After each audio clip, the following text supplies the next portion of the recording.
ഒരു തവണ ക്യാബിനറ്റ് കൂടുമ്പോഴത്തേക്കും ഒരു സന്തോഷം എന്ന് പറയുന്ന ഒരു അന്ധനായിട്ടുള്ള ഒരാൾ, ആക്ച്വലി അന്ന് ഈ സന്തോഷിനെ കുറിച്ച് പത്രത്തിലൊരു വാർത്തയും വന്നു. അതായത് മുഖ്യമന്ത്രിയെ കാണാൻ ശ്രമിച്ചിട്ടും പരാജയപ്പെട്ട, ക്യാബിനറ്റ് പോകാനുള്ള തിടുക്കത്തിൽ പെട്ടെന്ന് ഇങ്ങോട്ട് വരുമ്പോഴാണ് ഈ പുള്ളി അവിടെ നിൽക്കുന്നതുണ്ട്. സാറ് കാളെ നിർത്താൻ പറഞ്ഞു. അവനോടൊന്നും ചോദിച്ചില്ല, കീറിക്കോളാൻ പറഞ്ഞു വണ്ടിയിലോട്ട്. അവനെ കൂട്ടിക്കൊണ്ട് ജഗതിയിൽ വീട്ടിൽ കൊണ്ടുവന്ന് അവനെ അവിടെ കിടത്തി. അന്ന് മാത്രമല്ല, പിറ്റേ ദിവസം രാവിലെ അവനെ കൂട്ടിക്കൊണ്ട് റവന്യൂ മന്ത്രിയുടെ വീട്ടിൽ പോയി. റവന്യൂ മന്ത്രി വിളിപ്പിക്കുകയല്ല ചെയ്തേ, വീട്ടിൽ പോയി. എൻ്റെ ഓഫീസിനൊരു തെറ്റ് പറ്റി, അതിന് ഞാൻ ക്ഷമ പറയുന്നു എന്ന് പറഞ്ഞ് എനിക്ക് വേണ്ടിയിട്ട് ക്ഷമ പറഞ്ഞയാളാണ്. പക്ഷെ ഒന്നും ചോദിച്ചില്ല. ഞാൻ തന്നെ ഓർത്തിട്ടുണ്ട്, ഈ മനുഷ്യനൊന്ന് എന്നെ ഒന്ന് ചീത്ത വിളിച്ചിരുന്നെങ്കിൽ എന്ന് ഞാൻ ആലോചിച്ചിട്ടുണ്ട്. അങ്ങനെ പോലും ഉണ്ടായിട്ടില്ല. അങ്ങനെയാണെങ്കിൽ ഞാനൊക്കെ എന്നും രാജിവെക്കണ്ടേ? ഒരാക്ഷേപം വന്നു കഴിഞ്ഞ് കഴിഞ്ഞാൽ ഉടനെ രാജിവെക്കാനാണെങ്കിൽ എന്നും രാജിവെക്കണ്ടേ എന്ന് ഒക്കെ പറഞ്ഞ്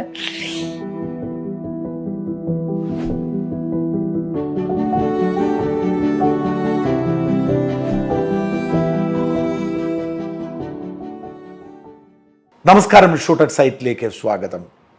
ഉമ്മൻചാണ്ടി എന്ന മഹാനായ നേതാവ് ഇന്നും മലയാളികളുടെ വിങ്ങലാണ്. ഈ ലോകം വിട്ട് ഉമ്മൻചാണ്ടി പോയി 1 വർഷം കഴിഞ്ഞിട്ടും നഷ്ടപ്പെട്ടു പോയ, ഇനി ഒരിക്കലും തിരിച്ചു കിട്ടാത്ത ആ നേതാവിനെ ഓർച്ച് വിലപിക്കുകയാണ് ഈ നാട്ടിലെ ജനങ്ങൾ മുഴുവൻ. ഞാൻ പലപ്പോഴും പറയാറുള്ളത് പോലെ ഉമ്മൻചാണ്ടിയോടുള്ള സ്നേഹത്തിന് മറ്റൊരു കാരണം കൂടിയുണ്ട്, കുറ്റബോധം. ആ പശ്ചാത്തലത്തിൽ നമ്മൾ ഇന്ന് പ്രേക്ഷകരുമായി പങ്കുവയ്ക്കുന്നത് ഉമ്മൻചാണ്ടി ഏതാണ്ട് 20 വർഷത്തോളം അടുത്തറിഞ്ഞ ഒരു സഹപ്രവർത്തകൻ്റെ അല്ലെങ്കിൽ ഒരു മാധ്യമപ്രവർത്തകൻ്റെ ജീവിതാനുഭവങ്ങളാണ്. മറ്റാരുമല്ല, ഉമ്മൻചാണ്ടിയുടെ പ്രസ് സെക്രട്ടറിയായി, പ്രതിപക്ഷ നേതാവായിരുന്നപ്പോഴും മുഖ്യമന്ത്രിയായിരുന്നപ്പോഴും ഉമ്മൻചാണ്ടിയുടെ പ്രതിപക്ഷ നേതാവായി ഒപ്പം നടന്ന മാധ്യമപ്രവർത്തകൻ കൂടിയായ PT ചാക്കോ. നമസ്കാരം. നമസ്കാരം. നമ്മൾ ഒരുമിച്ച് വർക്ക് ചെയ്തിട്ടുണ്ട്.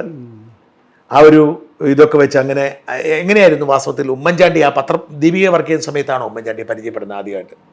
ഞാൻ KSUകാരനായിട്ട് അങ്ങനെ രാഷ്ട്രീയ പശ്ചാത്തലം, അങ്ങനെ ഒരു രാഷ്ട്രീയ പശ്ചാത്തലമുണ്ട്. പക്ഷെ അങ്ങനെ വലിയ അടുപ്പമൊന്നുമല്ല. പിന്നെ പത്രപ്രവർത്തനത്തിലേക്ക് തിരിഞ്ഞു കഴിഞ്ഞപ്പോഴത്തേക്കും പിന്നെ രാഷ്ട്രീയം നമ്മൾ പതിയെ മാറ്റി വെച്ചിരുന്നല്ലോ. പക്ഷേ 1-2 ഒക്കേഷനിൽ ഉമ്മൻചാണ്ടി സാറിനെ പിന്നെ സ്പെഷ്യൽ ഇൻ്റർവ്യൂ എടുക്കുകയും അങ്ങനെയൊക്കെ ആ ഒരു ചെറിയ ബന്ധം, അതല്ല വലിയ തീവ്രമായ ബന്ധമല്ല, ഒരു ചെറിയ ബന്ധം ഉണ്ടായിരുന്നു. അതായിരുന്നു ദീപികയിൽ പിന്നെ എനിക്ക് അദ്ദേഹവുമായിട്ടുള്ള ഒരു ബന്ധമെന്ന് പറയുന്നത്. പിന്നീട് അത് കഴിഞ്ഞ് ദീപികയെ വിട്ട് ഞാൻ PRDയിൽ വന്നു. PRDയിൽ ഇരിക്കുമ്പോഴും ഞാൻ കോട്ടയത്ത് അസിസ്റ്റൻ്റ് ഇൻഫർമേഷനായിട്ട് വർക്കൊക്കെ ചെയ്തിട്ടുണ്ട്. അന്നേരം എനിക്ക് അവാർഡുകൾ ഇങ്ങനെ കിട്ടിക്കൊണ്ടിരിക്കുന്ന ഒരു സമയമാണ് നേരത്തെ വർക്കിക്കുന്നത്. അപ്പോൾ ഞാനിങ്ങനെ നമ്മൾ PRDയിലായിരിക്കുമ്പോൾ ഗവൺമെൻറ്റിൻ്റെ പ്രോഗ്രാംസ് എല്ലാം നമ്മൾ കവർ ചെയ്യണമല്ലോ. അങ്ങനെ പോകുമ്പോൾ അവിടെയൊക്കെ വെച്ച് കാണാറുണ്ട്. അന്നേരം പുള്ളിയും പിന്നെ ഇന്നും ഒരു അവാർഡ് കിട്ടിയല്ലോ എന്നൊക്കെ പറഞ്ഞിങ്ങനെ ചെറുതായിട്ടൊക്കെ പ്രോത്സാഹിപ്പിക്കുമായിരുന്നു. അങ്ങനെയുള്ള ഒരു ബന്ധമാണ് അന്ന് ഉണ്ടായിരുന്നത്. പിന്നെ എങ്ങനെയാണ് അദ്ദേഹത്തിൻ്റെ പേഴ്സണൽ സ്റ്റാഫിലേക്ക് വരാൻ കാര്യം? അത് നമുക്ക് തികച്ചും അപ്രതീക്ഷിതമായ ഒരു സംഭവമാണ്. കാരണം പിന്നെ നമ്മുടെ ഈ AK ആന്റണി സാറാണേലും ഉമ്മൻചാണ്ടി സാറാണേലും നമ്മുടെ ഒരു പൊതുവേ ഉള്ള ഒരു കീഴ്വഴക്കം പറഞ്ഞാൽ PRDയിൽ നിന്ന് മീഡിയയ്ക്ക് ആളെ എടുക്കുക എന്നുള്ളത്. കാരണം പത്രത്തിൽ നിന്ന് ഇപ്പം പിന്നെ LDFനാണെങ്കിൽ അവർക്ക് ദേശാഭിമാനിയിൽ നിന്ന് എടുക്കാം. അപ്പോൾ പിന്നെ അതിനകത്ത് മറ്റേ വിവാദമൊന്നുമില്ല. അതേസമയം ഒരു UDFൻ്റെ ഒരു ഗവൺമെൻറ് നമ്മൾ ഏതെങ്കിലും ഒരു പത്രത്തിൽ നിന്ന് എടുത്തു കഴിഞ്ഞ് കഴിഞ്ഞാൽ മറ്റ് പത്രങ്ങൾക്ക് പണക്കം വരും എന്നുള്ള ഉണ്ടായിരിക്കാം. ആന്റണി സാറാണേലും PRDയിൽ നിന്നാണ് എടുത്തത്. അപ്പോൾ PRDയിൽ നിന്ന് എടുക്കുമ്പോൾ സാധാരണഗതിയിൽ ഏറ്റവും സീനിയർ മോസ്റ്റായിട്ടുള്ള അഡീഷണൽ സെക്രട്ടറി തൊട്ടുള്ളവരെയാണ് എടുക്കുക. ഇപ്പം നമ്മുടെ കാലത്തും അതൊക്കെ തന്നെയാണ് ചെയ്തത്. ആക്ച്വലി ഒരാളെ ഫൈനലൈസും ചെയ്തതാണ്. അപ്പോൾ ഞങ്ങൾ PRDയിലൊരു 110 ഓഫീസേഴ്സാണുള്ളത്. അപ്പോൾ ഞാനതിൻ്റെ ഏറ്റവും താഴെ നിൽക്കുന്ന ആളാണ്. അപ്പോൾ എന്നിലേക്കൊന്നും ഒരിക്കലും അത് എത്തത്തില്ല നോർമലി. അപ്പോൾ ഇവർ ഇങ്ങനെ കുറേ സ്കൂട്ടനിയൊക്കെ നടത്തുമല്ലോ, പൊളിറ്റിക്കൽ ബാക്ക്ഗ്രൗണ്ടൊക്കെ നോക്കും. അങ്ങനെ ചെയ്ത് വന്ന് 1-2 പേരെയൊക്കെ ഫൈനലൈസും ചെയ്തപ്പോഴും അവർക്കെതിരെയും ആക്ഷേപങ്ങളൊക്കെ ഇങ്ങനെ നിൽപ്പുണ്ട്. അപ്പോഴാണ് എൻ്റെ പേര് പിന്നെ 1-2 മീഡിയക്കാർ തന്നെയാണ് സാറിനെ ശ്രദ്ധയിൽപ്പെടുത്തിയത്. അപ്പം എൻ്റെ പൊളിറ്റിക്കൽ ബാക്ക്ഗ്രൗണ്ട്, പിന്നെ എനിക്ക് പത്രത്തിൽ വർക്ക് ചെയ്ത നല്ല പരിചയം, അപ്പോൾ അതെല്ലാം കൂടെ വെച്ചാണ് അപ്രതീക്ഷിതമായിട്ട് ആ വിളി വരുന്നത്. ആ വിളി വന്നു കഴിഞ്ഞപ്പം ഞാനും പ്രശ്നത്തിലായി. കാരണം 2 പ്രശ്നം ഉണ്ടായിരുന്നു. ഒന്ന്, പിന്നെ ആ ഗവൺമെൻറ് 2004 ആ ഗവൺമെൻറ് അധികാരത്തിൽ വരുമ്പം വളരെ ഒരു 6 മാസം കണ്ടുണ്ടായിരുന്നു. അല്ല 1.25 വർഷമുണ്ട്. പക്ഷേ ഈ 1.25 വർഷം നമ്മൾ അവിടെ ജോലി ചെയ്ത് കഴിഞ്ഞിട്ട് പിന്നെ ഞാൻ പേരൻറ് ഡിപ്പാർട്ട്മെൻറ്റിലേക്ക് തിരിച്ചു പോകുമ്പോൾ അവരെന്നെ മിക്കവാറും ഇടുക്കിയിലോ ഡൽഹിയിലോ ഒക്കെ തട്ടും. കാരണം ഇടതുപക്ഷം പിന്നെ നമ്മുടെ പൊളിറ്റിക്കൽ ചായ് വെച്ച്. അപ്പോൾ നമ്മുടെ ആൾക്കാർ തന്നെ നിരുത്സാഹപ്പെടുത്തി. 1.25 വർഷം കഴിയുമ്പോൾ അടുത്ത ഗവൺമെൻറ് വരും, ഉറപ്പായിട്ട് തട്ട് കിട്ടും എന്ന് പറഞ്ഞു. അപ്പോൾ അത് ശരിയാണ്. പിന്നെ ഒരു രണ്ടാമത്തെ പ്രശ്നം എന്ന് പറഞ്ഞു കഴിഞ്ഞാൽ അന്ന് എനിക്ക് പിന്നെ നമ്മുടെ യൂസിപ്പ് എന്ന് പറയുന്ന ഒരു യൂണിയൻ കാത്തലിക് പ്രസ് ഇൻ്റർനാഷണൽ എന്ന് പറയുന്ന ഈ കത്തോലിക്ക മാധ്യമപ്രവർത്തകരുടെ ഒരു ആഗോള സംഘടനയുണ്ട്. അത് മാർപ്പാപ്പയുടെ കീഴിലുള്ള. അപ്പോൾ ആ വർഷത്തെ അവാർഡ് എനിക്കായിരുന്നു. അപ്പം എനിക്കത് എന്നോട് പുള്ളി ചോദിക്കുമ്പോൾ എന്നോട് ചോദിക്കുന്നത് നാളെ ഇങ്ങനെ വരുമല്ലേ എന്നാണ് ചോദിക്കുന്നത്. അപ്പം അത് മേടിക്കാനായിട്ടൊരു 2 ആഴ്ച എനിക്ക് വേണം താനും. അപ്പം അങ്ങനെ 1-2 പ്രശ്നങ്ങൾ അങ്ങനെ നിൽപ്പുണ്ട്. അപ്പോൾ പിന്നെ ഞാൻ നമ്മുടെ പാലാ കെ മാത്യു സാറുണ്ടല്ലോ, കോട്ടയത്തുള്ള, പിന്നെ അവിടുത്തെ കോൺഗ്രസ്സുകാരുടെ എല്ലാം ഒരു ഗുരുവാണ്. അപ്പം ഞാൻ സാറിൻ്റെ അടുത്ത് നിന്ന് ചോദിച്ചപ്പോൾ സാറ് പറഞ്ഞിടാ ഇതൊരു നല്ല ചാൻസാണ്, നീ ഒരിക്കലും റിഗ്രറ്റ് ചെയ്തേണ്ടി വരികയില്ല. ഉമ്മൻചാണ്ടിയുടെ കൂടെ 6 മാസം വർക്ക് ചെയ്ത് കഴിഞ്ഞാൽ പോലും നിനക്കൊരു വലിയ എക്സ്പീരിയൻസ് ആയിരിക്കും, അതുകൊണ്ട് നീ ഇൻസ്റ്റൻ്റായിട്ട് പോയി ജോയിൻ ചെയ്യാൻ പറഞ്ഞു. അപ്പം ഞാൻ ഇൻസ്റ്റൻ്റായിട്ട് ജോയിൻ ചെയ്തില്ല. കാരണം പിന്നെ എനിക്ക് അവിടെ പോകാൻ അവാർഡ് മേടിക്കാനായിട്ട് റോമിലായിരുന്നു. അത് അത്തവണ തായ്ലൻഡിലായിരുന്നു. പിന്നെ ഞാൻ ഓർത്തു, എന്നോട് പാലക്കാമാതി സാറ് പറഞ്ഞത് ഈ സർക്കാർ നിയമനം എന്നൊക്കെ പറഞ്ഞു കഴിഞ്ഞാൽ ഇമ്മീഡിയറ്റ്ലി ചെയ്യണം, അല്ലെങ്കിൽ ഇത് പാരയൊക്കെ വന്ന് കയറി പോകും.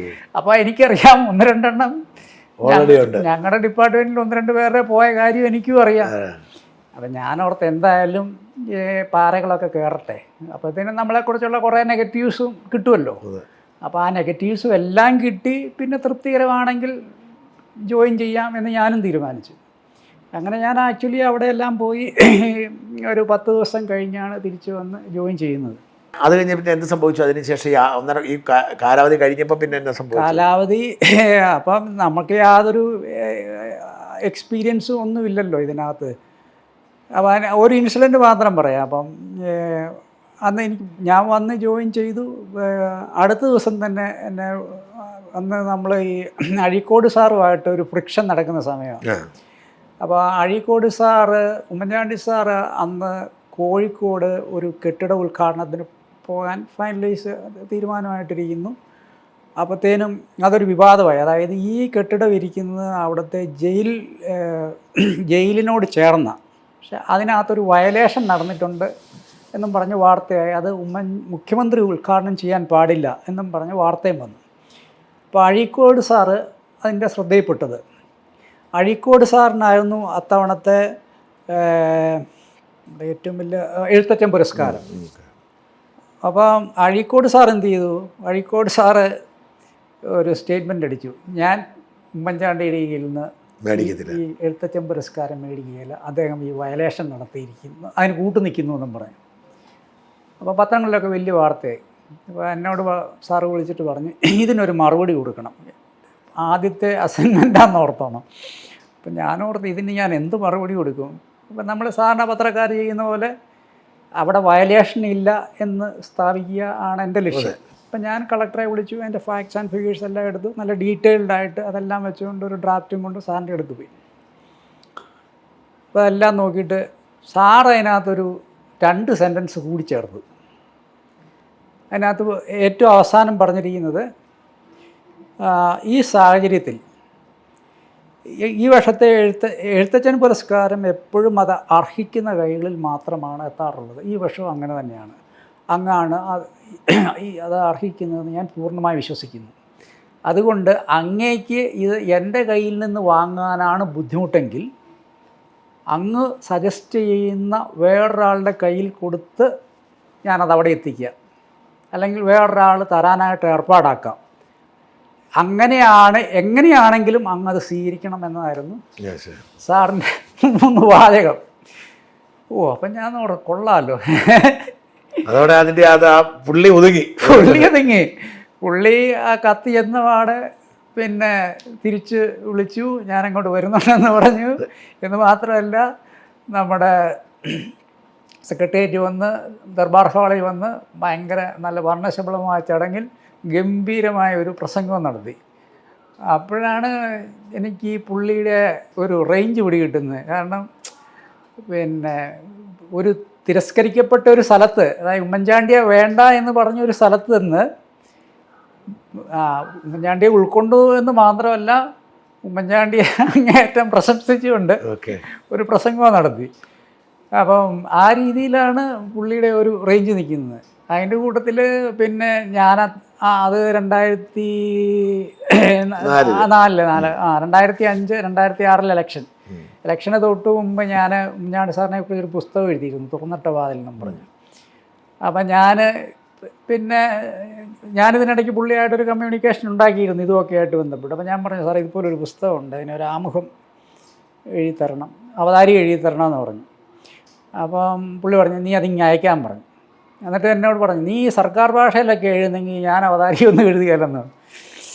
ഞാനെന്തായാലും അത് അയച്ചു. പുള്ളി എനിക്ക് ഗംഭീരമായൊരു അവതാരിക അതിനെഴുതി തന്നു. എന്നിട്ട് അത്തവണ അത് ഉമ്മൻചാണ്ടി സാറിനെ കുറിച്ചായിരുന്നു, സർക്കാരിനെ കുറിച്ചായിരുന്നു? ഉമ്മൻചാണ്ടി സാറിനെ കുറിച്ച്. അതിനകത്ത് കുറച്ച് സർക്കാരും ഉണ്ട്. ആ പുള്ളി അതിനകത്ത് അവതാരികയ്ക്കകത്ത് അത് വിമർശിച്ചിട്ടുമുണ്ട്. ഇതിനകത്ത് കുറച്ച് പബ്ലിക് റിലേഷൻസ് ഭാഗത്തിലുള്ള കുറേ സംഭവങ്ങൾ ഉൾപ്പെടുത്തിയിട്ടുണ്ട്. അത് ഇതിൻ്റെ വായനാക്ഷമതയെ ബാധിച്ചിട്ടുണ്ട്.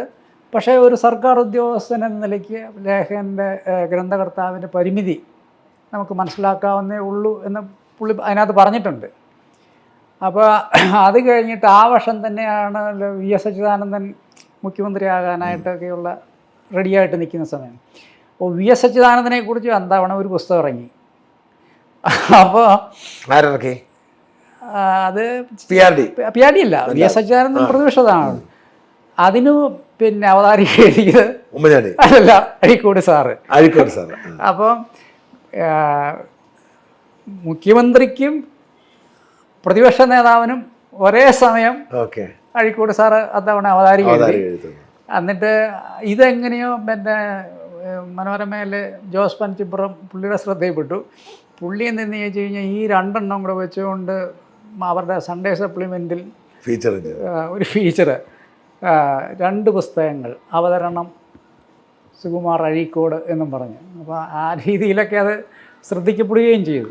ഈ ആ ഒരു പിന്നെന്തായാലും ഇതേപാട് ഓഫീസിൽ ചുമതലയേറ്റ ഉടൻ തന്നെ ഈ വർക്കിൻ്റെ സ്വഭാവമൊക്കെ ഉമ്മൻചാണ്ടി സാർ തന്നെയാണ് പറഞ്ഞു തരുന്നത്, എന്ത് ചെയ്യണം എങ്ങനെ ചെയ്യണമെന്ന്. ആക്ച്വലി അതിനകത്ത് അങ്ങനെ നമുക്കൊരു പിന്നെ ഒരു സെറ്റ് കീഴ്വഴക്കോ ഒന്നുമില്ല.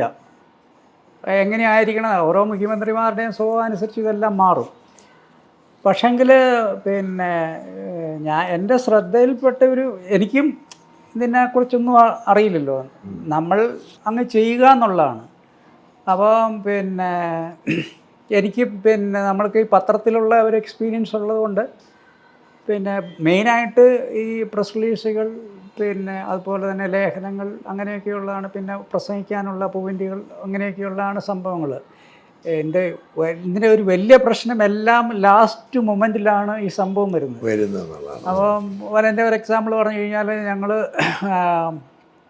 തിരുവനന്തപുരത്തെ പരിപാടിക്കൊക്കെ പോകുമ്പോൾ ചിലപ്പോൾ എന്നെയും കൂടെ കൂട്ടും. കാരണം ഒരുപാട് പരിപാടികളുണ്ട്. അപ്പം ആ പരിപാടിക്കകത്ത് ഓരോ സ്റ്റേജിലെത്തുന്നതിന് മുമ്പായിരിക്കും ഇന്ന പരിപാടി എന്നൊക്കെ പറയുന്നത്. അപ്പോൾ അതിന് അത്യാവശ്യം പ്രസംഗിക്കാനുള്ള പോയിൻറ്റുകളൊക്കെ നമ്മൾ എങ്ങനെയെങ്കിലും കണ്ടുപിടിക്കണം. അപ്പോൾ ഞങ്ങളൊരു പ്രാവശ്യം നമ്മുടെ കിഴക്കേക്കോട്ട എത്താറായി, ഒരു ഫംഗ്ഷനിലേക്ക് അങ്ങ് കയറുക. അപ്പോൾ നോക്കിയിട്ട് പറയാം, ഇവിടെ ഒരു കഥകളിയുടെ പരിപാടിയാണ്, അവിടെ നമുക്കൊരു പ്രസംഗം നടത്തണം. ഞാൻ ജീവിതത്തിലാകെ ഒരു കഥകളിയെ കണ്ടിട്ടുള്ളൂ, അത് അവിടെ ഇരുന്ന് ഉറങ്ങിപ്പോവുകയും ചെയ്തു. അപ്പോൾ നമുക്ക് ഒരു ഐഡിയ ഇല്ല. സാറും കഥകളിയെക്കുറിച്ചൊന്നും സാറിനും അറിയാൻ പറ്റുമെന്ന് എനിക്ക് ഒരു സാധ്യതയില്ല. അപ്പം നമ്മൾ സ്റ്റേജിൻ്റെ അടുത്ത് എത്താറായി. ഞാൻ സാറിന് പ്രസംഗിക്കുകയും വേണം. അപ്പം പിന്നെ ഞാൻ എങ്ങനെയോ ആടെയൊക്കെയോ നമ്പറൊക്കെ കളക്ട് ചെയ്ത് ഒരു കഥകളിയെക്കുറിച്ച് ഏകദേശം അറിയാവുന്ന ഒരാളെ നമ്മൾ കോണ്ടാക്ട് ചെയ്ത് ഞാൻ സാറിന് വിളിച്ചു കൊടുത്തു. അപ്പം ഇതിങ്ങനെ ഫോണിങ്ങനെ ചെവി വെച്ചുകൊണ്ട് പുള്ളി സ്റ്റേജിലേക്ക് കയറി. ചെന്നപാട് കുറച്ച് സമയം ലേറ്റ് ആയതുകൊണ്ട് സ്വാഗത പ്രസംഗം പോലും ഇല്ലാതെ അവർ പറഞ്ഞു ഇനി മുഖ്യമന്ത്രിയുടെ അനുഗ്രഹ പ്രഭാഷണമാണെന്ന് പറഞ്ഞു. അപ്പോൾ ഞാൻ ഇങ്ങനെ ഇരിക്കുക, എൻ്റെ ദൈവമേ എന്തായിരിക്കും ഈ അനുഗ്രഹ പ്രഭാഷണം നടക്കാൻ പോകുന്നത്. കഥകളിയാണല്ലോ വിഷയം. കുറേ നേരം ഇങ്ങനെ ടെൻഷൻ അടിച്ചിരിക്കുന്നതിനിടയ്ക്ക് പുള്ളിക്കൊരു 2-3 പോയിൻ്റ് മറ്റേ പുള്ളിയുടെ കയ്യിൽ നിന്ന് കിട്ടി. അപ്പോൾ അത് വെച്ച് ഒരു ഗംഭീര പ്രസംഗം കഥകളിയെക്കുറിച്ച് നടത്തി. അവരെല്ലാവരും പുള്ളിയെ ഇത് കഴിഞ്ഞ പാടെ അഭിനന്ദിച്ചു. അപ്പോൾ അവരുടെ ഒക്കെ ഒരു റേഞ്ച് എന്ന് പറഞ്ഞു കഴിഞ്ഞാൽ ആ ലെവലിലാണ്. അപ്പോൾ ഗ്രാസ്പിംഗ് പവർ ഭയങ്കര, ഗ്രാസ്പിംഗ് പവർ പെട്ടെന്നൊരു ഈ ആൾക്കൂട്ടത്തിനിടയിലാണല്ലോ ജീവിക്കുന്നത്. ഞാൻ ഒരിക്കൽ വന്ന് കാണാൻ ഒരു തവണ ഞാൻ വന്ന് കണ്ടിട്ടുള്ളൂ. ഒന്ന് എന്നെയും കൊണ്ട് അകത്ത് കയറി. അപ്പം ഞാൻ നോക്കുമ്പോൾ അവിടെ ഒരു 60 പേര് 70 പേരുണ്ടായിരുന്നു. പുള്ളി നിൽക്കുക എൻ്റെ ഇടയിൽ. ഇതെല്ലാം മനസ്സിലാക്കുമോ ഈ പറയുന്ന ആളോട് സംസാരിക്കുമ്പോൾ പരാതിയൊക്കെ? പിന്നെ അത് എനിക്ക് തോന്നുന്ന പുള്ളിക്കൊരു ട്രെയിനിങ് പിന്നെ വളരെ നേരത്തെ തന്നെ പുള്ളിക്ക് ഉണ്ടെന്ന് തോന്നുന്നു. കാരണം 80കൾ മുതൽ ഈ പുതുപ്പള്ളിയിൽ പിന്നെ ഞായറാഴ്ച ദർബാർ എന്നും പറഞ്ഞൊരു പരിപാടിയുണ്ട്. 80കൾ മുതൽ. പുള്ളി 70-ലാണ് ആദ്യം MLA ആയത്. അപ്പം അന്നും ഈ ആളുകൾ ഇങ്ങനെ വരും. ഞാനിത് വളരെ ഒരു കൗതുകത്തിൻ്റെ പേരിൽ ഞാൻ ശ്രദ്ധിച്ചിട്ടുണ്ട് എങ്ങനെയാണിത് മാനേജ് ചെയ്യുന്നതെന്ന്. അപ്പോൾ ഓരോരുത്തരും അടുത്ത് ചെന്നിട്ട് പുള്ളി ഇങ്ങനെ പലർക്കും രഹസ്യമായിട്ടൊക്കെ പറയാനൊക്കെ ആയിരിക്കുമല്ലോ. പുള്ളി ഇങ്ങനെ ചെവി ഒന്ന് ഇങ്ങനെ ചേർത്ത് പിടിക്കും. അവർക്ക് പറയാനുള്ളത് നമ്മൾ ഈ കുമ്പസാരിക്കൂട്ടിലൊക്കെ പറയുന്ന പോലെ ആയിരിക്കും പലരും പറയുന്നത്. അപ്പോൾ അന്നേരം അതിൻ്റെ പുള്ളിക്ക് അതിൻ്റെ സംഭവം പിടികിട്ടും. ചിലപ്പം അവിടെ നിന്ന് തന്നെ ഫോൺ ചെയ്യും. ചിലപ്പോൾ ഒരു കത്ത് കൊടുക്കാനായിരിക്കും, പിന്നെ അല്ലെ വേറെ ആരെ ഏൽപ്പിക്കാനായിരിക്കും. പക്ഷെ ആ ഇൻസ്റ്റൻറ്റിൽ അവിടെ ഒരു പ്രോബ്ലം സോൾവ് ചെയ്യും. അതാണ് ആക്ച്വലി പിന്നീട് ജനസമ്പർക്ക പരിപാടിയായിട്ട് മാറുന്നത്. ഈ പുതുപ്പള്ളിയിലെ അനുഭവ സമ്പത്തിൻ്റെ വെളിച്ചത്തിലാണ് ജനസമ്പർക്ക പരിപാടി ഉണ്ടാകുന്നത്. അപ്പോൾ ആലോചിച്ച് നോക്കിയാൽ ഒരു 10,000, 25,000, 30,000 പേരെയൊക്കെ ഒരു ദിവസം നിപ്പിൽ നിന്ന് കാണുകയും അവരുടെ പരാതികൾ പരിഹരിക്കുകയും ചെയ്യണമെങ്കിൽ ആ വാസ്റ്റ് എക്സ്പീരിയൻസ് അതാണ് പുള്ളിയുടെ. ജനസമ്പർക്ക പരിപാടി തുടങ്ങിയ കാലം ഓർമ്മയുണ്ടോ? അതെങ്ങനെയാണ് അത് പ്ലാൻ ചെയ്ത് എങ്ങനെയാണത്? അത് ആക്ച്വലി 2005 ഒരു ജനസമ്പർക്ക പരിപാടി നടത്തിയിരുന്നു. അത് പക്ഷേ അത്ര വലിയ മീഡിയ അറ്റൻഷൻ ഒന്നും ഉണ്ടായിട്ടില്ല. അത് കഴിഞ്ഞിട്ട് പിന്നെ 2011 അത് കുറച്ചുകൂടെ വിപുലമായിട്ട് ഒക്കെ ചെയ്യുന്നത്. അപ്പം പിന്നെ ആദ്യം അത് ഒരു പിന്നെ ജില്ലാ ആസ്ഥാനങ്ങളിൽ ആദ്യം പരാതികൾ മറ്റേ നമ്മൾ കോൾ ഫോർ ചെയ്യും, കളക്ട്രേറ്റിൽ മേടിക്കും.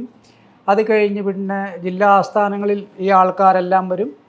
അവരെ പല സെക്ഷൻ തിരിച്ച് അവർക്കൊരു ടോക്കൺ നമ്പറൊക്കെ കൊടുക്കും. അത് കഴിഞ്ഞിട്ട് പിന്നെ ഓരോരുത്തരുടെ അടുത്ത് ചെന്ന് അത് കേട്ട് അവിടെ ഓൺ ദ സ്പോട്ടിൽ തീരുമാനമാകുക. അപ്പോൾ അതിൻ്റെ ഗുണം എന്താണെന്ന് ചോദിച്ചു കഴിഞ്ഞാൽ ആ പല പരാതികളും പല ഡിപ്പാർട്ട്മെൻറ്റുകളിൽ കയറി ഇറങ്ങിപ്പോയി അങ്ങനെയാണ് ഇതിന് പരിഹാരം ഉണ്ടാകാത്തത്. ഇത് എൻ്റെയർ ഡിപ്പാർട്ട്മെൻറ്റ് അവിടെ നിൽക്കുകയാണ്. അപ്പം ഇൻസ്റ്റൻ്റായിട്ട് അവിടെ ഒരു പ്രശ്നം ഉണ്ടെങ്കിൽ അത് അവിടെ സോൾവ് ചെയ്തു, അവിടെ മറ്റിടത്തൊരു പ്രശ്നം ഉണ്ടെങ്കിൽ അത് അവിടെ സോൾവ് ചെയ്തു. അങ്ങനെ എല്ലാവരും കൂടെ ഒരുമിച്ച് നിന്നുകൊണ്ട് സോൾവ് ചെയ്യുന്ന ഒരു പരിപാടിയായിരുന്നു. അതങ്ങനെ ഐഡിയ രൂപപ്പെട്ട് സാർ തന്നെ പറഞ്ഞാണോ? അത് ഉമ്മൻചാണ്ടി സാറിൻ്റെ ഐഡിയ ആണ്. എനിക്ക് തോന്നി ഈ മറ്റേ പുതുപ്പള്ളിയിലെ ആ ഒരു അനുഭവ സമ്പത്തിൻ്റെ വെളിച്ചത്തിലാണെന്ന് തോന്നുന്നു. അത് കഴിഞ്ഞ് പിന്നെ നമ്മളൊരു 2 തവണ കൂടെ നടത്തി. 2 തവണ ആയപ്പോഴത്തേനും ഏറ്റവും ഒടുവിലായപ്പോഴത്തേനും അത് കുറച്ചും കൂടെ ഹൈടെക്കായി. ഹൈടെക് എന്ന് പറഞ്ഞു കഴിഞ്ഞാൽ അപേക്ഷകളെല്ലാം പിന്നെ ഓൺലൈനിൽ സ്വീകരിക്കുക, അവർക്ക് ടോക്കൺ കൊടുക്കുക, ടോക്കൺ നമ്പർ അനുസരിച്ച് വിളിക്കുക, പിന്നെ പരാതികളെല്ലാം ബന്ധപ്പെട്ട ഓഫീഷ്യൽസിന് പോവുക. അങ്ങനെ ഒരു കുറച്ചും കൂടെ ഹൈടെക്കായി. ഇത് എനിക്ക് രാത്രി പകലൊക്കെ നിൽക്കേണ്ടി വന്നിട്ടുണ്ട്. കോട്ടയത്തെ കണ്ടാൽ പിറ്റേ ദിവസം രാവിലെ കണ്ടത് തോന്നുന്നു അല്ലേ? എല്ലായിടത്തും ഒരു 16, 17, 18, 19 മണിക്കൂറൊക്കെ നിൽക്കുന്നുണ്ട്. അപ്പോൾ ഒറ്റ നിൽപ്പ്. അതിനിടയ്ക്ക് മറ്റേ മൂത്രമൊഴിക്കാൻ പോലും പോകാറില്ല. ഭക്ഷണം എന്ന് പറയുന്നില്ല, ഓട്സൊക്കെയാണ് കഴിക്കുന്നത്. അപ്പോൾ ഞാൻ ആക്ച്വലി ഒരു പ്രാവശ്യം ഈ പിന്നെ അവിടെ ആക്ച്വലി ടോയ്ലറ്റും സംവിധാനമൊക്കെ ഉണ്ട്. ഞാൻ ഒരിക്കൽ ചോദിച്ചിട്ടുമുണ്ട്. അപ്പോൾ പുള്ളി പറയുന്നത് ഇന്ന് ആൾക്കൂട്ടത്തിൽ നിന്ന് ഇങ്ങനെ അങ്ങ് വേർക്കുകയല്ലേ, വേർക്കുമ്പോഴത്തേക്കും ശരീരത്തിൽ വെള്ളമില്ല. അതുകൊണ്ട് പിന്നെ ഇത് അതിൻ്റെ ഒരാവശ്യം വരുന്നില്ല. അപ്പോൾ ഈ പിന്നെ ആളുകളുമായിട്ട് അങ്ങ് താതാത്മ്യം പ്രാപിക്കുക, അവരോട് ഏറ്റവും അടുക്കുക. ഇന്നിപ്പം പത്രത്തിൽ അച്ചൂമ്മൻ ഒരു കാര്യം പറഞ്ഞിട്ടുണ്ട്. അതായത് അച്ചു 15 മിനിറ്റ് വൈകി പോയത്. എനിക്ക് അതിലും സ്ട്രൈക്ക് ചെയ്ത് വേറൊരു ഇൻസിഡൻറ്റ്. അതായത് അച്ചു വിദേശത്ത് നിന്ന് സ്പ്രേ കൊണ്ടുവന്ന് സാറിൻ്റെ ഷട്ടിലടിച്ചു മാറ്റിയിട്ടുന്നത്. അപ്പം ഷട്ടിലടിച്ചപ്പോഴത്തേനും അത് ഓടിപ്പോയി മാറ്റി വേറൊരു ഷട്ടിട്ട. അപ്പോൾ പറഞ്ഞ് ഞാൻ സാധാരണക്കാരുടെ അടുത്തേക്കാണ് പോകുന്നത്, അവർക്ക് പിന്നെ അസാധാരണക്കാർ ഇങ്ങനെയൊക്കെ ചെന്ന് കഴിഞ്ഞ് കഴിഞ്ഞാൽ സാധാരണക്കാർക്ക് അത് ഒരു അപ്രാപ്യമായിട്ട് തോന്നും. അപ്പം സാറിന് ഒരു പ്രിൻസിപ്പിളായിട്ട് എനിക്ക് തോന്നിയിട്ടുള്ളത്, ഇപ്പം നമ്മൾ തന്നെ പലപ്പോഴും കളിയാക്കാറുണ്ട് ഈ മുഷിഞ്ഞ വസ്ത്രം അല്ലെങ്കിൽ കീറിയ ഷർട്ട്, പിന്നെ എപ്പോഴും ചീകാത്ത മുടി, അതൊക്കെ നമ്മളെപ്പോഴും ആളുകൾ കളിയാക്കിയൊക്കെ ചെയ്യുന്ന. പക്ഷെ അതിൻ്റെ ഒരു തിയോളജി എന്ന് പറയുന്ന ഇതാണെന്ന് തോന്നുന്നു. അതായത് സാധാരണക്കാർക്ക് പ്രാപ്യമാവുക. അപ്പോൾ ഒരു മുഷിഞ്ഞ വസ്ത്രത്തോടു കൂടി നിൽക്കുന്ന ആളുടെ അടുത്ത് എല്ലാം ഒരു മുഷിഞ്ഞ വസ്ത്രം ധരിച്ചു വരുന്ന ആൾക്ക് ഒട്ടും ബുദ്ധിമുട്ടുണ്ടാവില്ല. ആ ഒരു ഫിലോസഫിയാണ് പുള്ളിയെ നയിച്ചതെന്ന് തോന്നുന്നു. ഈ അത് എന്തെങ്കിലും ഇഷ്ടങ്ങൾ പ്രത്യേകം ഉണ്ടായിരുന്നു അദ്ദേഹത്തിന്? ഭക്ഷണത്തോടോ അങ്ങനെ എന്തെങ്കിലും ഒരു പ്രത്യേക ഒരു അഡിക്ഷൻ എന്ന് വരെ പറയുന്ന തരത്തിൽ എന്തെങ്കിലും താല്പര്യം ഉണ്ടായിരുന്നു? പുള്ളിയുടെ ഇഷ്ടങ്ങൾ എന്ന് പറഞ്ഞു കഴിഞ്ഞാൽ ആൾക്കൂട്ടം, ജനം, എങ്ങനെ ഒരാളെ സഹായിക്കാൻ പറ്റുമോ. നമ്മൾ തന്നെ പുള്ളിയുടെ വിവിധ പരിപാടികൾ നോക്കിക്കഴിഞ്ഞ് കഴിഞ്ഞാൽ ഇതിൻ്റെ എല്ലാം അന്തർലീനമായിട്ടുള്ള സംഭവം എന്ന് പറഞ്ഞാൽ സഹായിക്കുക. ഇപ്പോൾ ജനസമ്പർക്ക പരിപാടി, പിന്നെ 10-13 ലക്ഷം പേരെയാണ് നേരിട്ട് കണ്ട് സഹായം കൊടുത്തത്. അതുപോലെ തന്നെ നമുക്ക് സുതാര്യ കേരളം എന്നും പറഞ്ഞൊരു പരിപാടി ഉണ്ടായിരുന്നു. അതും പുള്ളി തന്നെ പിന്നെ ഇൻവിസേജ് ചെയ്ത ഒരു സംഭവമാണ്. മറ്റേ നേരിട്ട് വരാൻ പറ്റാത്തവർ ഒരു വീഡിയോ കോളിൽ കൂടെ അവർ പ്രത്യക്ഷപ്പെടും. അപ്പം വീഡിയോയിൽ അവരവിടെ വന്ന് ജില്ലാ കളക്ട്രേറ്റുകളിൽ വന്ന് അവരിയ്ക്കുന്നത്. ഇവിടെ മുഖ്യമന്ത്രിയും ഉന്നത ഉദ്യോഗസ്ഥരും എല്ലാം കൂടി ഇരിക്കും. അപ്പോഴും അവിടെ ഓൺ ദ സ്പോട്ട് തീരുമാനമാണ്. കാരണം ഹയർ ഒഫീഷ്യൽസ് എല്ലാം ഉണ്ടല്ലോ. ആ പരിപാടി സുതാര്യ കേരളം എന്ന് പറഞ്ഞ് നമ്മൾ ദൂരദർശനിൽ സംപ്രേഷണം ചെയ്യാറുണ്ട്. അതേ പരിപാടി തന്നെയാണ് ഇപ്പോഴത്തെ ഗവൺമെൻറ് നാം മുന്നോട്ടെന്നും പറഞ്ഞ് ലക്ഷങ്ങൾ മുടക്കി ഹൈടെക് ആക്കി സംപ്രേഷണം ചെയ്തത്. അതിനകത്ത് ബുദ്ധിജീവികളും ഹൈടെക് ടീമുകളും മാത്രമേ ഉള്ളൂ. സാധാരണക്കാരനൊന്നും അങ്ങോട്ട് പ്രശ്നമില്ല. ഇവരുടെ ജനസമ്പർക്കം അങ്ങനെ തന്നെയാണ്. അതുപോലെ തന്നെ വേറെ പിന്നെ അവിടെ 24/7 എന്നും പറഞ്ഞ് നമുക്കൊരു കോൾ സെൻ്റർ ഉണ്ടായിരുന്നു. 24 മണിക്കൂറും ആളുകൾക്ക് എവിടെ നിന്ന് വേണമെങ്കിലും ബന്ധപ്പെടാം. അവിടെ വിളിച്ച് പരാതികൾ പറയാം. ചിലതൊക്കെ മുഖ്യമന്ത്രി തന്നെ നേരിട്ട് അറ്റൻഡ് ചെയ്യും. അവിടെയും ഈ സാധാരണക്കാരാണ് വിളിക്കുന്നത്. അപ്പോൾ ആ കോൾ സെൻറ്ററിൽ വരുന്നത് ഇപ്പം വയനാട്ടിൽ കറണ്ട് പോയെന്നും പറഞ്ഞൊക്കെയാണ് ആൾക്കാർ വിളിക്കുന്നത്. അപ്പോഴും അത് സോൾവ് ചെയ്തിട്ട് അവരെ തിരിച്ച് വിളിച്ച് പറയുകയും ചെയ്യണം. അപ്പോൾ പിന്നെ അതുപോലെ തന്നെ അവിടെ വരുന്ന എപ്പോഴും ആ ഓഫീസ് റൂം തുറന്നിട്ടിരിക്കുകയാണല്ലോ. ആളുകൾ എപ്പോഴും ഒരു 10, 100, 200 പേരവിടെ ഉണ്ടാകും. അതുപോലെ തന്നെ വീട്ടിൽ, പിന്നെ പുള്ളി പോകുന്നിടത്തെല്ലാം, അതുപോലെ തന്നെ ജഗതിയിൽ. അപ്പോൾ എവിടെയും ഒരാളെ സഹായിക്കാൻ കിട്ടിയാൽ അവരെ സഹായിക്കുക എന്നുള്ളതാണ്. കോവിഡ് കാലത്ത് അത് തന്നെയാണ്. അപ്പോൾ മമ്മൂട്ടിയുടെ അന്ന് സാറ് മരിച്ചു കഴിഞ്ഞപ്പോൾ മമ്മൂട്ടിയുടെ ഒരു ശ്രദ്ധ ഒരുപാട് പേര് ഇത് വന്നല്ലോ. അതിനകത്ത് എനിക്ക് ഏറ്റവും ഇഷ്ടപ്പെട്ടൊരു സംഭവം എന്ന് പറഞ്ഞു കഴിഞ്ഞാൽ, ആരെങ്കിലും ഉമ്മൻചാണ്ടിക്ക് ഇതുവരെ ആരും ഒരു പിന്നെ ഡോക്ടറേറ്റ്, സാറിന് ഡോക്ടറേറ്റൊക്കെ ഉണ്ടല്ലോ. അപ്പം മമ്മൂട്ടി പറയുന്നത് ഉമ്മൻചാണ്ടിക്ക് ഒരു ഡോക്ടറേറ്റ് കൊടുക്കണം. ആളുകളെ എങ്ങനെ സഹായിക്കാം എന്നതിനെക്കുറിച്ച് നിരവധി പോംവഴികൾ കണ്ടെത്തിയ ഒരു രാഷ്ട്രീയ നേതാവ് എന്ന നിലയിൽ ഉമ്മൻചാണ്ടിക്ക് നമ്മളൊരു ഡോക്ടറേറ്റ് കൊടുക്കണം എന്ന് പറഞ്ഞാണത്. അത് കറക്റ്റാണ്.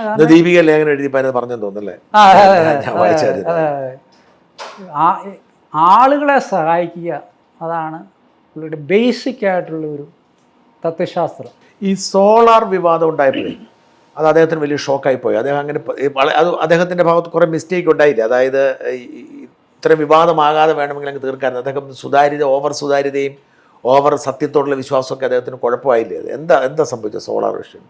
അതിനകത്ത് പിന്നെ സത്യം ജയിക്കും, പിന്നെ തെറ്റൊന്നും ചെയ്തിട്ടില്ലെങ്കിൽ സത്യത്തിന് ആത്യന്തിക വിജയമെന്നാണ് 2016 നിയമസഭാ സമ്മേളനത്തിൽ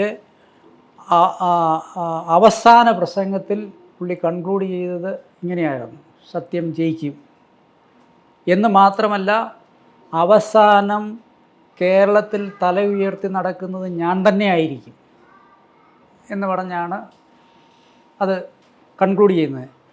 അപ്പം അത് പറഞ്ഞതുപോലെ തന്നെ സംഭവിച്ചു. പക്ഷെ അതിന് വലിയ വില കൊടുക്കേണ്ടി വന്നു. പക്ഷേങ്കിൽ നമ്മൾ ഈ സോളാറിനകത്ത് നമ്മൾ കാണേണ്ട ഒരു കാര്യമെന്ന് പറഞ്ഞു കഴിഞ്ഞാൽ, എത്ര എന്താണ് ഒരു നുണകളുടെ ഒരു കൂമ്പാരം എങ്ങനെയാണ് കെട്ടിപ്പൊക്കിയത് അത് മനസ്സിലാക്കണമെങ്കിൽ CBIയുടെ റിപ്പോർട്ട് വായിക്കണം. CBI റിപ്പോർട്ടിനകത്ത് ഈ പറയുന്ന മുഴുവൻ കാര്യങ്ങളും അവർ ക്രോസ് ചെക്ക് ചെയ്ത് പൊളിച്ചെടുക്കുക ചെയ്ത്. ഒറ്റ ഉദാഹരണം പറയാം. അന്ന് ഉപയോഗിച്ചിരുന്ന ഒരു സാരി പിന്നെ PC ജോർജിൻ്റെ വീട്ടിൽ കൊണ്ടുപോയി കൊടുക്കുകയും അതിന് ശേഷം അതിൻ്റെ പിന്നെ ഇന്ന രീതിയിൽ പറയണമെന്ന് സാക്ഷ്യം എഴുതി കൊടുക്കുകയും ചെയ്തല്ലോ. അപ്പം നമ്മുടെ സാധാരണഗതിയിൽ എല്ലാവരും അത് ആ രീതിയിൽ, കേരള പോലീസും ഒക്കെ എല്ലാവരും ആ രീതിയിലാണ് അത് വിശ്വസിച്ചിരുന്നത്. ഇപ്പോൾ CBI ചെയ്തെന്താ, ആ സാരി കൊണ്ടുപോയി ഫോറൻസിക്കിന് കൊടുത്തു. അപ്പോൾ ഇത്രയും കാലം കഴിഞ്ഞിട്ടും പിന്നെ ഇങ്ങനെയുള്ള, അതായത് അതിനകത്ത് ബീജമോ അതുപോലെ തന്നെ തുപ്പലോ ഉണ്ടെങ്കിൽ ഫോറൻസിക്കിൽ അത് കിട്ടും. അപ്പം ഫോറൻസിക്കിൽ അങ്ങനെ അവർ പരിശോധിച്ച് കഴിഞ്ഞപ്പോൾ അങ്ങനെ ഒരു സംഭവം ഉണ്ടായിട്ടില്ല. അതുപോലെ തന്നെ ഇവർക്ക് ഈ പൈസ കൊടുത്തു ഇതിന് സാക്ഷികളായിട്ടുള്ള 3 ഡ്രൈവർമാർ, ഡൽഹിയിലെ ഡ്രൈവർ, ഇവിടുത്തെ 2 ഡ്രൈവർ, ഇവരെ എല്ലാം ക്രോസ് ചെക്ക് ചെയ്ത് കഴിഞ്ഞപ്പോഴത്തേക്കും ആ ഡ്രൈവർമാരെല്ലാം തത്ത പറയുന്നത് പോലെ പറഞ്ഞു, ഞങ്ങൾക്ക് പൈസ തന്നിട്ടാണ് ഞങ്ങൾ അങ്ങനെ മൊഴി കൊടുത്തതെന്ന്. ഡൽഹിയിൽ ഇന്ന ഹോട്ടലിലാണ് താമസിച്ചതെന്ന് പറഞ്ഞു. അപ്പോൾ അവിടെ പോയി അവർ CBI ക്രോസ് ചെക്ക് ചെയ്തപ്പോഴത്തേനും അങ്ങനെ ഒരാൾ ആ ഹോട്ടലിൽ താമസിച്ചിട്ടേ ഇല്ല. അപ്പോൾ ഈ രീതിയിൽ ഒരുപാട് നുണകൾ ഒന്നിന് പുറകെ ഒന്നായി കെട്ടിപ്പൊക്കിയപ്പം അവർ പറഞ്ഞത് മൊത്തം മീഡിയ അതേപടി വിളമ്പിയപ്പോൾ ആരും ഇതൊന്നും ക്രോസ് ചെക്ക് ചെയ്യാൻ തയ്യാറായിട്ടില്ല. അതിപ്പോൾ ആരുടെ കുഴപ്പം, മീഡിയയുടെ കുഴപ്പമാണോ ആരുടെ കുഴപ്പമാണോ എന്ന് എനിക്ക് പറയാൻ പറ്റത്തില്ല. പക്ഷേ ഉമ്മൻചാണ്ടിയുടെ പോലീസാ, അവരും പരിശോധിച്ചില്ല. അന്ന് വേണം ചെയ്യായിരുന്നു. ആ സമയത്ത് ആദ്യം അന്ന് ഇത്ര ആരോപണം ഇല്ലല്ലേ, അന്ന് സെക്ഷൽ ആരോപണമൊക്കെ പിന്നീടാണ്, അത് അവസാനമാണല്ലോ വരുന്നത്. പക്ഷെ അന്ന് ഇപ്പം നമ്മളിപ്പം ആ ആരോപണങ്ങൾ ക്രോസ് ചെക്ക് ചെയ്താൽ പോലും പിന്നെ ജനങ്ങൾ വിശ്വസിക്കുമെന്നറിയില്ല. കാരണം ഈ ആടയാഭരണങ്ങളിൽ പിന്നെ എല്ലാവരും അങ്ങ് വിഭ്രമിച്ചു പോയല്ലോ, സോളാർ കമ്മീഷൻ അടക്കം. അതാ സോളാർ കമ്മീഷൻ. ഞാൻ എപ്പോഴും എൻ്റെ സംശയം മുഴുവൻ സത്യത്തിൽ അങ്ങനെ കമ്മീഷൻ ആവശ്യം ഉണ്ടായിരുന്നില്ല. കമ്മീഷൻ വെച്ചു, ആ ഉമ്മൻചാണ്ടി തന്നെ വെച്ച കമ്മീഷൻ അല്ലെ, ആ സർക്കാർ വെച്ച കമ്മീഷൻ ഇവർക്കെതിരായ സാഹചര്യമുണ്ട്. അത് ഭയങ്കര ഒരു വലിയ വീഴ്ചയായിപ്പോയില്ലേ അങ്ങനെ ഒരാളെ പിടിച്ച് കമ്മീഷനിലാക്കിയത്. അതിനകത്തും ഞാൻ നേരത്തെ പറഞ്ഞ അതേ വാചകം തന്നെയാണ് എനിക്ക് പറയാനുള്ളത്. ആടയാഭരണങ്ങളിൽ ഒരാൾ ഭ്രമിച്ചു പോയി കഴിഞ്ഞാൽ പിന്നെ അത് കമ്മീഷനാണെങ്കിലും ആരാണെങ്കിലും അതാണ് സംഭവിച്ചത് എന്നാണ് ഞാൻ വിശ്വസിക്കുന്നത്. അല്ലെങ്കിൽ ഫോർ എക്സാമ്പിൾ ഇപ്പം 4 കത്തുകൾ ഉണ്ട്. ആ 4 കത്തുകളിൽ ഒരു കത്ത് മാത്രം എന്തിനാണ് വിശ്വാസത്തിലെടുത്തത്? ആ ഒരു കത്ത് മാത്രം എന്തിനാണ് സോളാർ കമ്മീഷൻ റിപ്പോർട്ടിൽ പലയിടങ്ങളിലായിട്ട് ഉൾപ്പെടുത്തിയത്? ഒന്നുമല്ലെങ്കിലും ഒരു ഒരു ആരോപണം ഉന്നയിച്ച ആളാണ് പരാതിക്കാരൻ. ആരോപണം ഉന്നയിച്ച ഒരാളാണല്ലോ ആ കത്ത് എഴുതിയത്. ആ കത്തിൻ്റെ വെറസിറ്റി പരിശോധിച്ചിട്ടുണ്ടോ? ഇല്ല. 4 കത്തുകളുണ്ടെന്ന് പറയുമ്പോൾ തന്നെ അറിയാമല്ലോ ഇതിനകത്ത് എവിടെയൊക്കെയോ മാനിപ്പുലേഷൻ നടന്നിട്ടുണ്ട്. എന്നിട്ട് പോലും അതൊന്നും പിന്നെ പരിശോധിച്ചിട്ടില്ലല്ലോ. ഗണേഷ് കുമാറിൻ്റെ റോൾ ഉണ്ടായിരുന്നു തോന്നല്ലേ ആ സമയത്ത് ഇതിൽ? അതിനകത്തിപ്പം ജോൺ മുണ്ടക്കയത്തിൻ്റെ ഒരു ബുക്കിനകത്ത് അത് വിശദമായിട്ട് പരാമർശിക്കുന്നുണ്ട്. സോളാർ വിശേഷം എന്നും പറഞ്ഞുകൊണ്ടുള്ള ഒരു ബുക്കാണ്. അപ്പോൾ ഞാനതുകൊണ്ട് അതിലേക്ക് വരുന്നില്ല. ഈ കേസ് ഉണ്ടായപ്പോൾ അതിന് ഉമ്മൻചാണ്ടി സാറിൻ്റെ പ്രതികരണം എങ്ങനെയായിരുന്നു? വ്യക്തിപരമായി ബാധിച്ചോ? വ്യക്തിപരമായിട്ട് സാറിപ്പം ഇന്നിപ്പം ചേച്ചിയുടെ ഒരു ഇൻ്റർവ്യൂവിനകത്ത് ഞാൻ ആ ഭാഗം എൻ്റെ ശ്രദ്ധയിൽപ്പെട്ടിരുന്നു. അതായത് സാറ് ഒരുപാട് വിഷമങ്ങൾ ഉള്ളിൽ കൊണ്ടു നടക്കുന്നയാളാണ്. സാറത് ചേച്ചിയുടെ അടുത്ത് പോലും പറഞ്ഞിട്ടില്ലെന്നാണ് ആ ഇൻ്റർവ്യൂ പറയുന്നത്. പറഞ്ഞാൽ ചേച്ചിക്ക് വിഷമം എന്ന് കരുതിയാണ് അത് പറയാതിരുന്നത്. അപ്പോൾ അത് ശരിയായിരിക്കും. എന്തിനാണ് പിന്നെ മറ്റുള്ളവരെ വിഷമിപ്പിക്കുന്നത് എന്ന് കരുതിയായിരിക്കും. കുടുംബത്തിലെ ഒരു അന്തരീക്ഷം ഉണ്ടായിരുന്നു ആ സമയത്ത്? കുടുംബത്തിൽ ബുദ്ധിമുട്ടുണ്ടായില്ലേ? എല്ലാവർക്കും വളരെ ബുദ്ധിമുട്ടുണ്ടായിട്ടുണ്ട്. പക്ഷേങ്കിൽ സ്വാഭാവികമായിട്ടും ഇങ്ങനെയുള്ള ഒരു ആരോപണങ്ങളൊക്കെ വരികയും പിന്നെ നിയമസഭയിൽ തന്നെ എത്ര മ്ലേച്ഛമായ രീതിയിൽ അതൊക്കെ പരാമർശിക്കുകയും പ്രതിപക്ഷ നേതാവൊക്കെ അന്ന് VS അച്യുതാനന്ദനൊക്കെ വളരെ മ്ലേച്ഛമായിട്ട് വളരെ മോശമായിട്ട് സംസാരിച്ചു. അത് അങ്ങനെയുള്ള കാർട്ടൂണുകൾ പിന്നെ വാർത്തകളൊക്കെ വന്നു. പിന്നെ ആ രീതിയിലൊക്കെ വരുമ്പോൾ സ്വാഭാവികമായിട്ടും പിന്നെ തളർന്നു പോകും. പക്ഷെ ഒരിക്കൽ പോലും നമ്മളൊക്കെ രാത്രിയിലും ഒക്കെ അവിടെ നിന്ന് ഫയലിൽ നോക്കാനും ഒക്കെ ആയിട്ടും അവിടെ എപ്പോഴും ഒക്കെ ഭരണത്തെ ബാധിച്ചില്ല. ഭരണത്തിനെ ബാധിച്ചിട്ടില്ല. ഈ ആരോപണങ്ങളെല്ലാം നടക്കുമ്പോഴാണ് പിന്നെ ഈ വിഴിഞ്ഞം തുറമുഖം, കൊച്ചി മെട്രോ, കണ്ണൂർ വിമാനത്താവളം, എല്ലാ ജില്ലകളിലും മെഡിക്കൽ കോളേജുകൾ, 14 പുതിയ താലൂക്കുകൾ, അങ്ങനെയുള്ള എല്ലാ സംഭവങ്ങളും നടക്കുന്നത് ഇതിനിടയ്ക്കാണ് ഇതുപോലെ പറയുന്ന സാധാരണഗതിയിൽ പിന്നെ നമുക്ക് ഒരു വിഷമം ഉണ്ടായിക്കഴിഞ്ഞ് കഴിഞ്ഞാൽ നമ്മൾ ആളുകളെ കാണാതെ മാറിപ്പോവും, അല്ലെ ആരെങ്കിലും ഒരു സഹായം ചോദിച്ചു വന്നു കഴിഞ്ഞ് കഴിഞ്ഞാൽ നമ്മൾ പുറംതിരിഞ്ഞ് നിൽക്കുകയല്ലേ ചെയ്യും, ദേഷ്യം വരികയൊക്കെയല്ലേ ചെയ്യുന്നത്. ഇതങ്ങനെ ഒരു സംഭവമേ ഉണ്ടായിട്ടില്ല ഒരിക്കൽ പോലും ആരോടും. ഞാനിപ്പോൾ 20 വർഷം കൂടെ ജോലി ചെയ്തിട്ടുണ്ട്. അത്യാവശ്യം പിന്നെ വീഴ്ചകളൊക്കെ എനിക്ക് ഉണ്ടായിട്ടുള്ള ആളാണ്. പക്ഷേ ആ വീഴ്ചകളുടെ പേരിൽ എന്നെ വേണമെങ്കിൽ നിർത്തിപ്പൊരിക്കായിരുന്നു. പിന്നെ നിയമസഭയിൽ പിന്നെ അതായത് അവിടെ 2 MLA-മാർക്കെതിരെ 2 MLA-മാർ പോലീസിനെ കയ്യേറ്റം ചെയ്തു എന്ന് പറയുന്ന ഒരു ആക്ഷേപം ഉണ്ടായിരുന്നു. അപ്പോൾ അത് പോലീസ് അന്വേഷിച്ച് ആ ആരോപണം തികച്ചും അടിസ്ഥാനരഹിതമാണ്, ഇവർ MLA-മാരാണ് കുഴപ്പക്കാർ, അവരാണ് കുറ്റം ചെയ്തത് എന്നും പറഞ്ഞുള്ള റിപ്പോർട്ട് വന്നു. ആ റിപ്പോർട്ട് കിട്ടിക്കഴിഞ്ഞപ്പോഴത്തേക്കും അതിൻ്റെ ഒരു കോപ്പി എനിക്കും കിട്ടി. ഞാനോർത്ത് പിന്നെ ഗവൺമെൻറ്റിനെതിരെയുള്ള ഒരു പിന്നെ ആരോപണം അതിനെ നിഷ്പ്രഭമാക്കാമല്ലോ എന്ന് കരുതി ഞാനത് 2-3 മീഡിയക്കാർക്ക് ചോർത്തി കൊടുത്തു. ആ ചോർത്തി കൊടുത്ത ഒരാൾ അതെടുത്ത് കൈരളി TV-ക്ക് കൊടുത്തു. കൈരളി TV അത് വലിയ വാർത്തയാക്കി. മുഖ്യമന്ത്രിയുടെ ഓഫീസിൽ നിന്ന് പിന്നെ ഔദ്യോഗിക രഹസ്യങ്ങൾ ചോർത്തുന്നെന്നും പറഞ്ഞു. നിയമസഭ നടക്കുന്ന സമയമാണ്. കോടിയേരി ബാലകൃഷ്ണൻ അതൊരു സബ്മിഷനായിട്ട് ഉപയോഗിച്ച് പിന്നെ ഗവൺമെൻറ്റിനെതിരെ ആഞ്ഞടിച്ചു. അപ്പം പിന്നെ സബ്മിഷൻ വരുന്നതെന്ന് പറഞ്ഞപ്പോൾ എന്നെ വിളിച്ച് ചോദിച്ചു എന്താണ് സംഭവിച്ചത്. ഞാൻ പറഞ്ഞു എനിക്കൊരു അബദ്ധം പറ്റിയിട്ടുണ്ട് എന്ന് പറഞ്ഞു. ഞാനോർത്ത് അപ്പോൾ അത് കഴിഞ്ഞ് അസംബ്ലി നടക്കുന്നു. അസംബ്ലിയിൽ ഇത് വലിയ വിഷയമായി. ഉമ്മൻചാണ്ടി സാറ് എഴുന്നേറ്റ് നിന്നിട്ട് എൻ്റെ ഓഫീസിനൊരു തെറ്റ് പറ്റി, അതിന് ഞാൻ ക്ഷമ പറയുന്നു എന്ന് പറഞ്ഞ് എനിക്ക് വേണ്ടിയിട്ട് ക്ഷമ പറഞ്ഞയാളാണ്. പക്ഷെ ഒന്നും ചോദിച്ചില്ല. അത് കഴിഞ്ഞിട്ട് അപ്പോൾ എനിക്കും അത് വലിയ ക്ഷീണമായിപ്പോയി. കാരണം നമ്മൾ കൂടെ നിന്നിട്ട് നമുക്ക് വേണ്ടിയിട്ട് ഒരാൾ ക്ഷമ പറയാമെന്ന് പറഞ്ഞു, അത് മുഖ്യമന്ത്രി ക്ഷമ പറയാമെന്ന് പറഞ്ഞു കഴിഞ്ഞാൽ വലിയ വാർത്തയായല്ലോ. ഞാനന്ന് വൈകിട്ട് വീട്ടിൽ ചെന്നു. എന്തെങ്കിലും ഉണ്ടെങ്കിൽ മേടിച്ചേക്കാമെന്ന് കരുതി. എന്ന് മാത്രമല്ല ഞാൻ ഓർത്ത് ഇനി ഞാനിന്ന് ഇവിടെ തുടരുന്നത് ശരിയല്ല. കാരണം അതൊരു പുള്ളിയുടെ ഒരാളുടെ കൂടെ ജോലി ചെയ്യുമ്പോൾ നമ്മുടെ വിശ്വാസം പോയി കഴിഞ്ഞ് കഴിഞ്ഞാൽ പിന്നെ നമ്മൾ നിൽക്കുന്നത് ശരിയല്ലല്ലോ. ഞാനിങ്ങനെ മാറി നിൽക്കുകയാണ്. ഉടനെ സാധാരണഗതിയിൽ നമ്മൾ അങ്ങ് ഇടിച്ച് കയറി ചെല്ലുകയാണല്ലോ. എന്നിങ്ങനെ മാറി എന്താടോ ഞാൻ പറഞ്ഞല്ല, ഞാനങ്ങനെ മാറി നിൽക്കാം എന്ന് കരുതുകയാണ് എന്നിങ്ങനെ പറഞ്ഞു. പുള്ളി ഇങ്ങനെ ഉപ്പിട്ടുകൊണ്ടിരിക്കുകയായിരുന്നു. പേനാക്കി ഇങ്ങനെ താത്തു വെച്ചിട്ട്.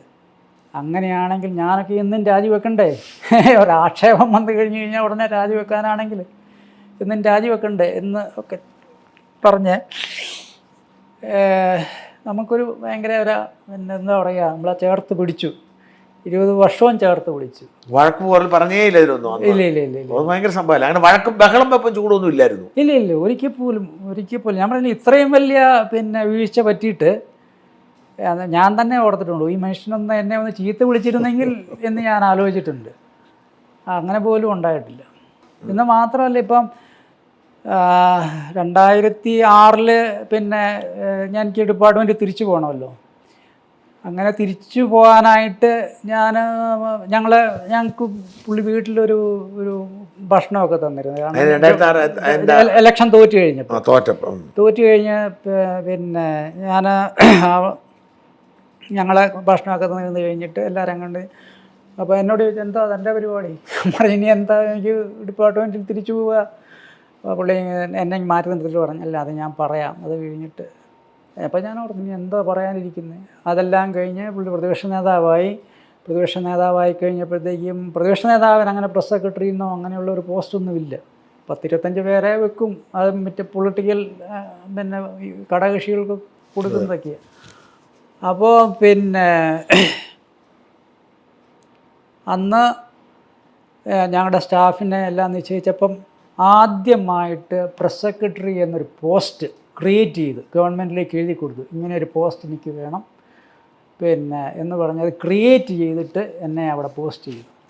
ആ അപ്പം കേരളത്തിലെ ആദ്യത്തെ പ്രതിപക്ഷ പ്രസ് സെക്രട്ടറി ഇപ്പോൾ ഉണ്ട്. അത് കഴിഞ്ഞ് പിന്നെ വന്ന എല്ലാവർക്കും ഉണ്ടല്ലോ.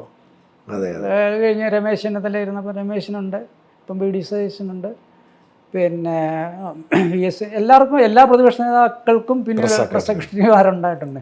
അപ്പോൾ ആക്ച്വലി എന്നെ അക്കോമഡേറ്റ് ചെയ്യാൻ വേണ്ടിയിട്ടുണ്ടാക്കിയ ഒരു പോസ്റ്റ് ആണത്. അത് കഴിഞ്ഞിട്ടാണ് പിന്നെ വീണ്ടും മുഖ്യമന്ത്രിയായിട്ട് വരുന്നതും കണ്ടിന്യൂ ചെയ്തത്. ഈ സോളാർ കേസും ബാർക്കോഴ കേസും ഉണ്ടായിരുന്നില്ലെങ്കിൽ ഒരുപക്ഷെ ഉമ്മൻചാണ്ടി തന്നെ വീണ്ടും വരുമായിരുന്നു അല്ലേ? തീർച്ചയായിട്ടും.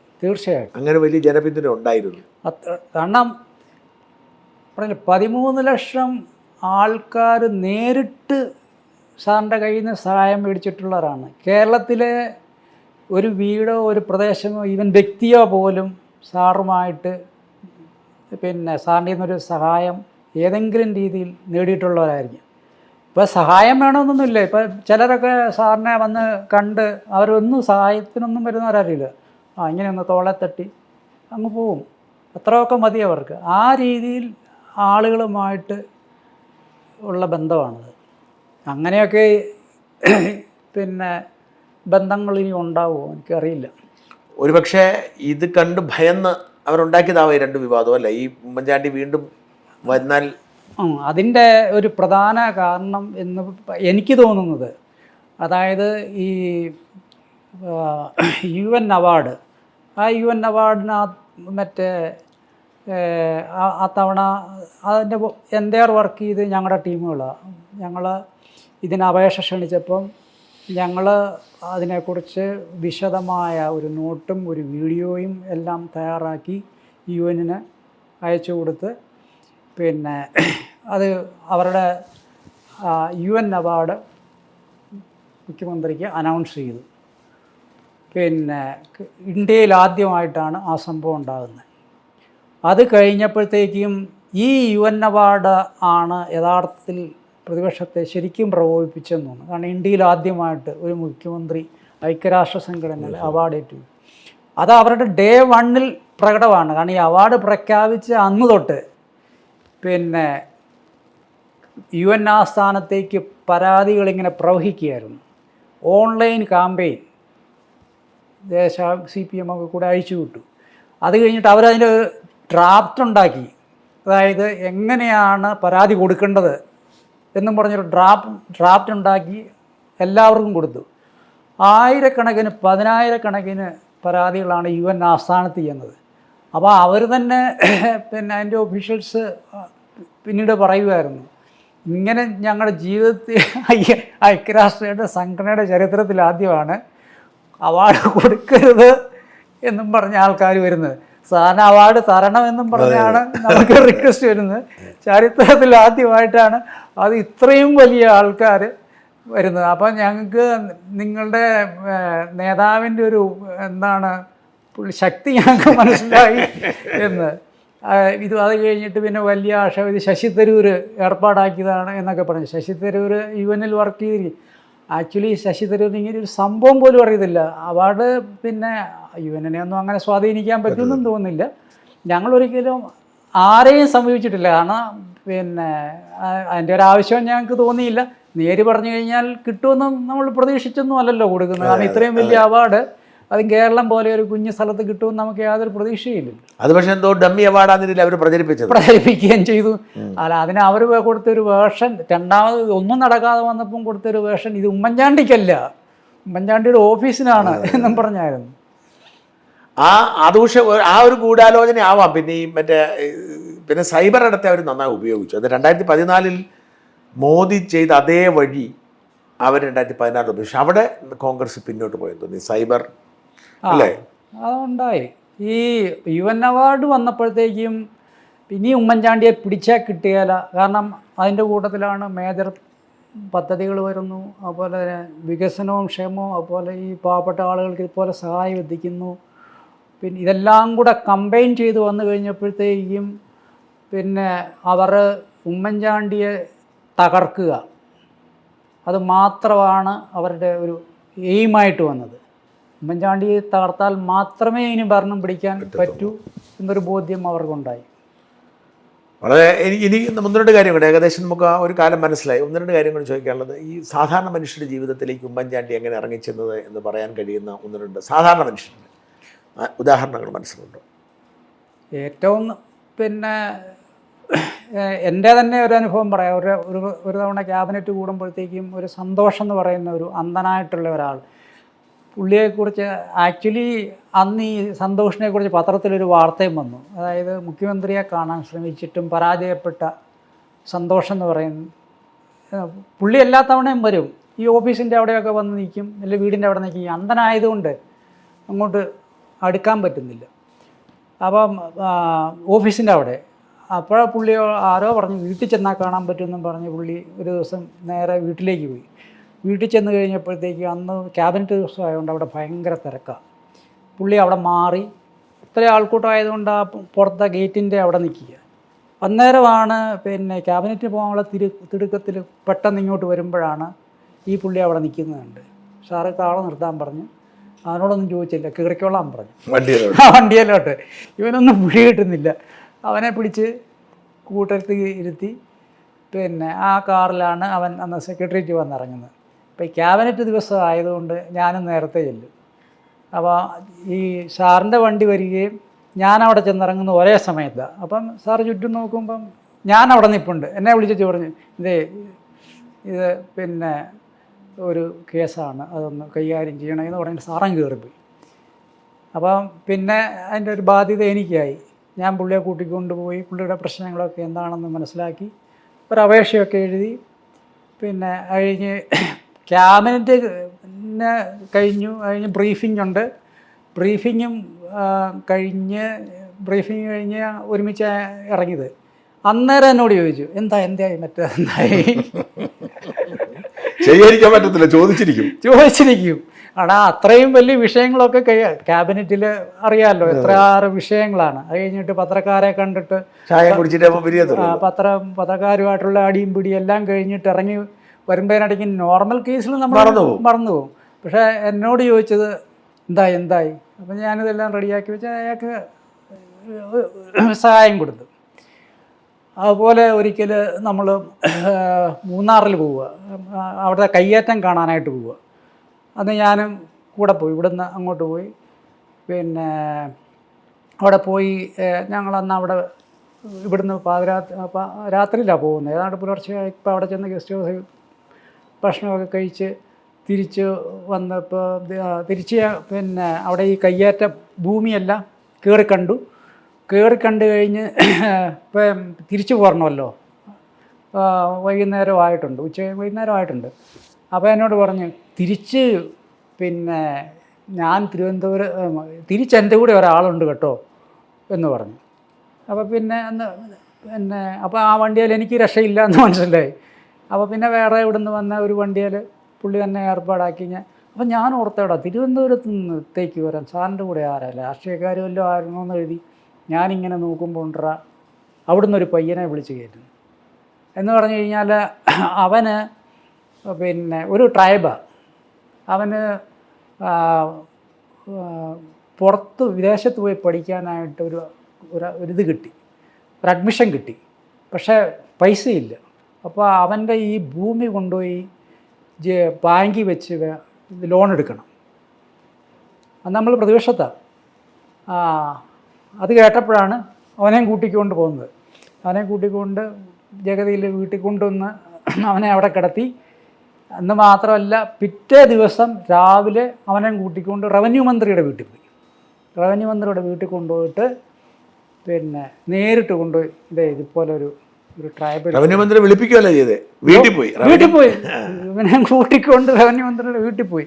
വീട്ടിൽ കൊണ്ടുപോയിട്ട് ഇത് ഞാനവിടുന്ന് കൂട്ടിക്കൊണ്ട് വന്നതാണ് എന്ന് പറഞ്ഞ് അവനെ അവിടെ ഏൽപ്പിച്ച് പിന്നെ അങ്ങനെയാണ് അവൻ്റെ വിഷയം സോൾവ് ചെയ്തത്.